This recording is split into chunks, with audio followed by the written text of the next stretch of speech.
Department of Administration, and we are thrilled as part of Hispanic Heritage Month to be hosting this lovely art exhibit here in the administration building, and we didn't do it on our own, but I'm going to introduce our special guests who are with us today, who are going to talk both about Hispanic Heritage Month, what we're doing here in North Carolina, and then also about the artwork, and we have a couple of the artists who are here with us today, but really just want to thank all of you for taking the time to out of your schedule today to come and join us, and I would encourage you. I came in earlier in the week and really spent some time looking at the artwork, and it's all amazing, so I hope that you will, while you're here, do that, or at least stop back in later and take some time to view it. So first we have Cristina Espana, who is the Deputy Director for Diversity, Equity, and Inclusion for Governor Cooper. And Cristina is going to talk about Hispanic Heritage Month. I am American Indian, and so immediately my brain goes to, because it's next month, is American Indian Heritage Month. And so we've already been doing lots of planning for that. So y'all, excuse me when I take a step over my words, it's because that's just entrenched in my brain with all the plans that we have going with that too. And then we also have Lizette Cruz Watko. Lizette is the Executive Director of Diamante Arts and Cultural Center, and we would not have this exhibit without them and without Lizette's work, because all of this work is from their gallery, and so we're just really, really grateful for you allowing us to showcase this here this month. I'm also grateful to our communication staff who participated. Jace, where are you? Jace is always behind the camera. Elena, who I haven't seen today, but was super helpful also. And Jalen, thank you for videoing today. So I have a great staff who helps bring all of these sorts of things together. With that, Cristina, I'm going to turn it over to you. Thank you, Secretary. Well, good afternoon, good morning. Thank you for being here. I would like to start by saying thank you to our Consul, Deputy Consul General of Mexico, Antonio Cuesta, our Vice Consul of Guatemala, Mariana Estrada, and our Immigration Consular from the Consulate of Guatemala, Javier Romero. Thank you for being here.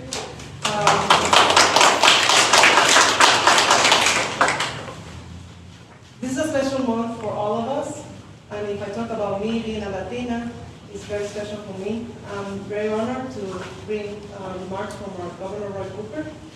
He proclaimed the Hispanic Heritage Month on September 15th. There are 7 countries that we have our Independence Day during that time, and that is why for many, many years we have been celebrating Hispanic heritage during this month.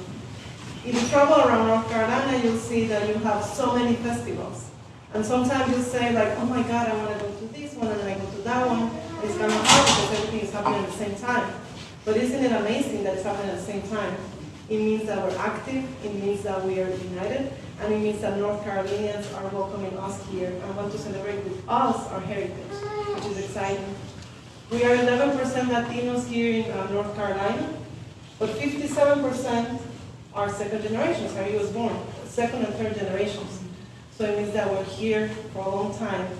And the Latinos who are under 18%, at 18 years old, I'm thinking Spanish and talking a good representation of first generation. So our children are 17%. And this number is growing. And it just warms my heart that even though they're already US citizens, they're still calling themselves Latinos, which is great. It means that our heritage is still there. And what happened 20 years ago when we're not 11% or 17%, when we didn't have all those festivals and we say, can I go to this one or that one? And we're just a few. And that's when Lizette comes. Lizette was here many, many years ago. And we were here in this space talking about the proclamation. And I said, isn't this amazing that we have this proclamation? And she said, I wrote the first one in 1996. 1994. Governor Hunt was here, and I called the office, and he was like, yes, I'll support you. And he wrote the first one. And it's just amazing, and it's an honor to have Lizette here with us, because what happens when we are not 11% or 70%? And some of the work that I'm doing along with the governor is to represent the other percentages that are not as much. They're only 3% or 2 or 0.5. The refugees, the asylees from around the world that do need a Lizette that will represent them. And that's what we're doing here with our governor, representing everyone. There are many people that were here representing Latinos. Lizette was representing the Centro Espana. She was the executive director back then. And she told me we were in a little church on the basement because we didn't have any funds. And we were there to help people. And now she's been here for years with us. And now she's built a place of healing. Art is a place of healing. Sometimes we have difficult conversations, and our histories might be a little bit difficult. But if you see around, then you see the stories, and then you see a place where you can come together and heal. And that's what Diamante is doing. They have their own space, the gallery, the first gallery in North Carolina for Latinos. And she's going to talk about her artists, but I just want to acknowledge her and the board of directors from Diamante for doing this, and I do believe that art is it's part of the human experience. It's like water, it's like electricity, it's like everything. It's part of being human. Music, painting, dancing. Little babies, that's the first thing they do. So thank you so much for being here, and I would like to introduce the wonderful Lizette. Thank you.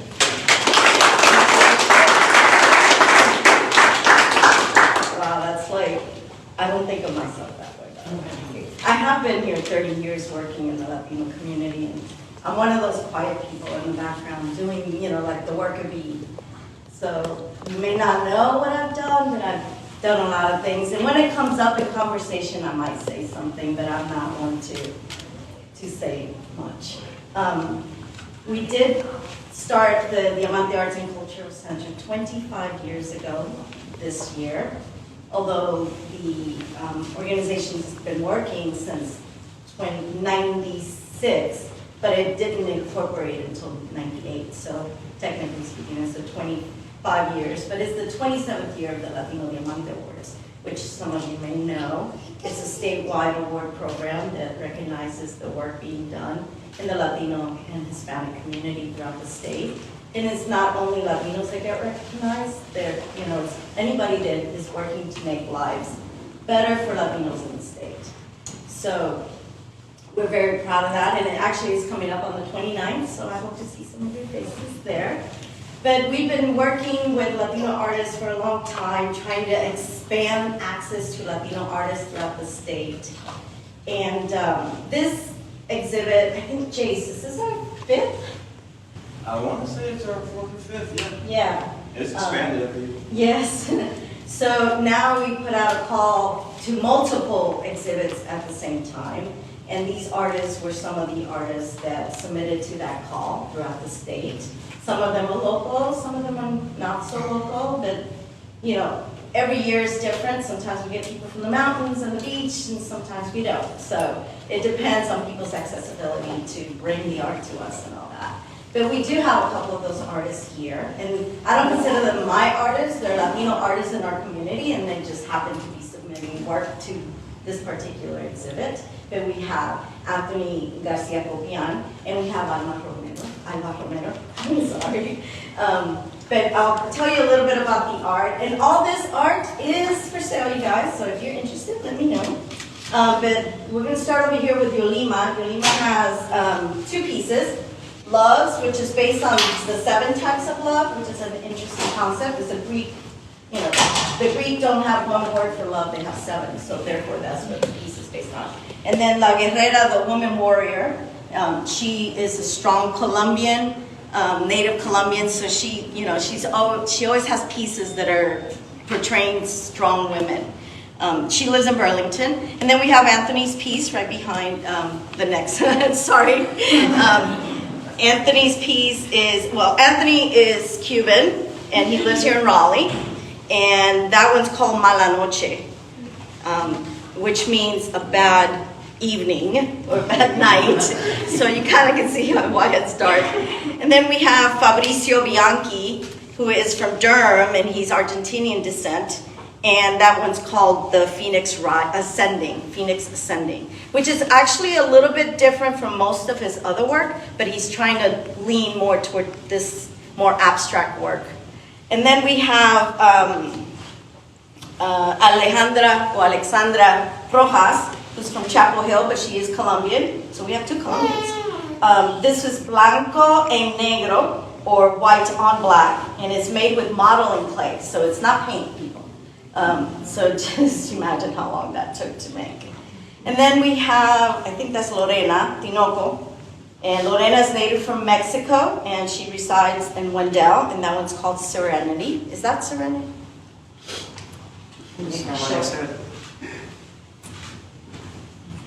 No, that's not what I said, and then this one's Serenity, I'm sorry.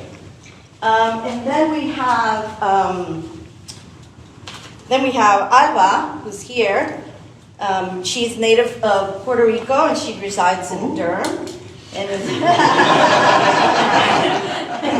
that one's called Mestiza, which is a magical realism format genre. And then we have Karen Rose, who is Mexican-American descent. So she's like, if you're talking about multi-generations, her family has been in the U.S. since like 100 years. So it's one of those people that, in the Southwest, you find a lot of folks like that, 3-4 generation Latinos in the States. So that's hers. And this one's called Spain in Mexico 3. And this is an interesting series because what she's done is taken movies, old movies, that portray Mexico in the movie, but they were shot somewhere else. So this one obviously was shot in Spain, but it's supposed to be Mexico.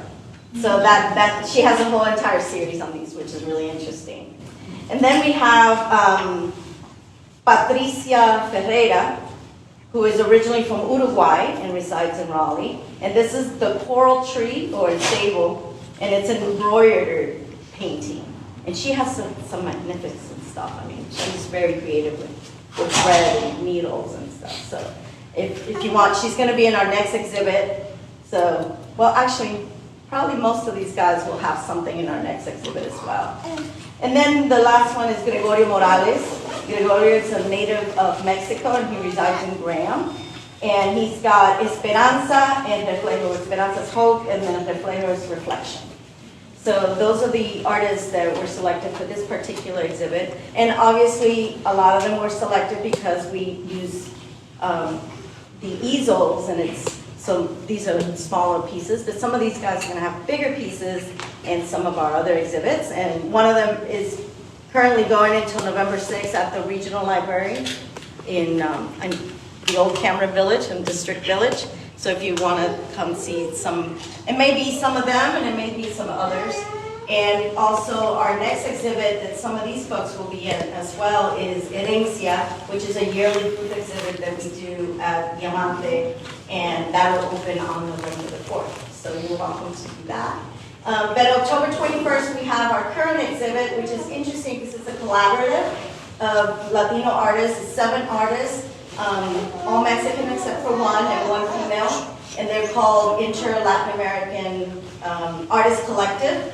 And they have an exhibit right now in the gallery that is a 3-location exhibit at the same time. One is at Art Space, at our gallery, and also at Cashwell in Pittsburgh.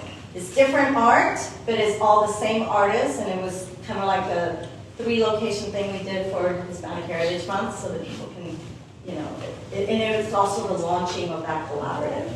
So these are all artists that we've worked with in the past, and we probably will continue to work with.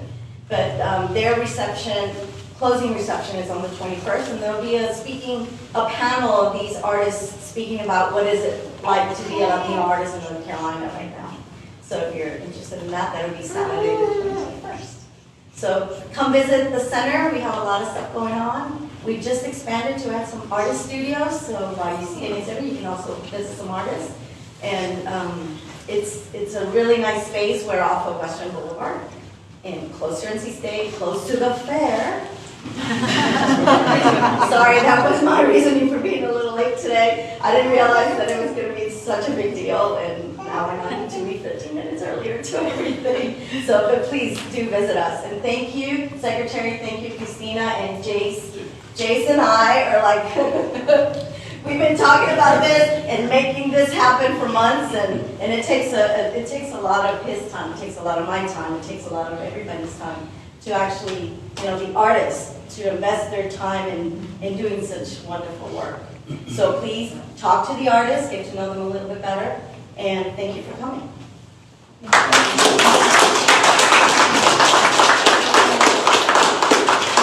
Thank you, Julia, that you're right there. Thank you for supporting us as well. Thank you, Secretary.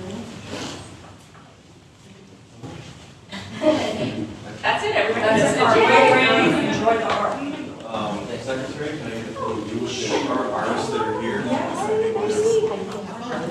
All right. Let me see. We have. Yes. Can I have